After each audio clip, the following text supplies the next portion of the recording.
అయితే చాలా బాగుంటుంది బ్రో. లాస్ట్ 15 minutes సినిమా ఏంటన్నది తెలుస్తుంది. సెకండ్ పార్ట్ అయితే ఇంకా బేబచ్చం మనం ఎక్స్పెక్ట్ చేయక్కర్లేదు.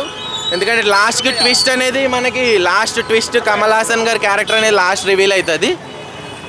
ఇంకా మనకి ప్రభాస్ గారిని ఏ హీరో డామినేట్ చేసినా, ఇప్పుడు విజయ్ దేవరకొండ ఉన్నాడు, దుల్కర్ సల్మాన్ ఉన్నాడు, ఎవరు డామినేట్ చేసినా ఫ్యాన్స్ యాక్సెప్ట్ చేయరు.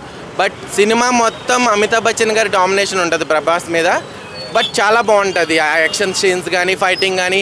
ఇప్పుడు బుజ్జి అనేది ఇప్పుడు మన తెలుగు ఇండస్ట్రీలో ఫస్ట్ టైం అది ఒక హాలీవుడ్ రేంజ్లో యాక్షన్ గ్రాఫిక్స్ కానీ విజువలైజేషన్ కానీ చాలా బాగుంది. ఆది పురుష్ అనేది దేవుడి సినిమా కదా కంప్లీట్గా. అది గ్రాఫిక్స్ అనేది జనాన్ని లైక్ చేయలేదు. ఇప్పుడు దాంతో కంపేర్ చేసుకుంటే మొన్న వచ్చిన హనుమాన్ సినిమా గ్రాఫిక్స్ చాలా బాగుంటుంది. అందువల్ల కొంచెం డిసప్పాయింట్ అయ్యారు ఫ్యాన్స్. ఈ మూవీ అయితే డిసప్పాయింట్ అవ్వరు. లాస్ట్ 15 minutes అప్పటి వరకు ఏదైతే కొంచెం డల్ అనే ఫీలింగ్ అనిపిస్తుందో ఆ 15 minutes సినిమా అనేది చాలా బాగున్నట్టు అందరూ హ్యాపీ అయిపోతారు. అది చాలా బాగుంది. ప్రభాస్ రీసెంట్గా ఇప్పుడు లాస్ట్ ఆది పురుష్ ముందు వచ్చిన మూవీలో కానీ కొంచెం ప్రభాస్ లుక్స్ డల్ అయినాయి. మిర్చి తర్వాత మళ్ళీ అంత హై లుక్స్ ప్రభాస్కి రాలేదని ఫీలింగ్ ఉండేది. ఈ సినిమాలో చాలా బాగుంది. ఫిజిక్స్ కానీ ఫైటింగ్స్ కానీ యాక్షన్ సీన్ కానీ చాలా బాగుంది. విజయ్ దేవరకొండ గారు దేవుడి క్యారెక్టర్ చేశారు, బాగుంది. ఆయన యాక్షన్ కూడా బాగుంది. ఆర్జీవి ఏదో చిన్న పాట మధ్యలో వచ్చి కనపడతారు. ఇప్పుడు ఆర్జీవి అంటే మనకి ఇంటర్వ్యూస్లో అది కామెడీకి కనిపిస్తారు కదా, అలాగే ప్రభాస్ ఆర్జీవి మీద ఒక కామెడీ సీన్ లాగా క్రియేట్ చేశారు. అదంతే.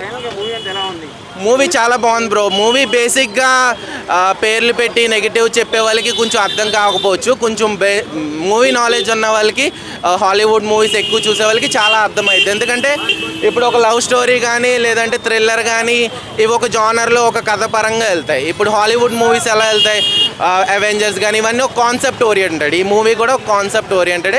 ఇంకా సెకండ్ పార్ట్ అనేది పీక్స్లో ఉంటుంది.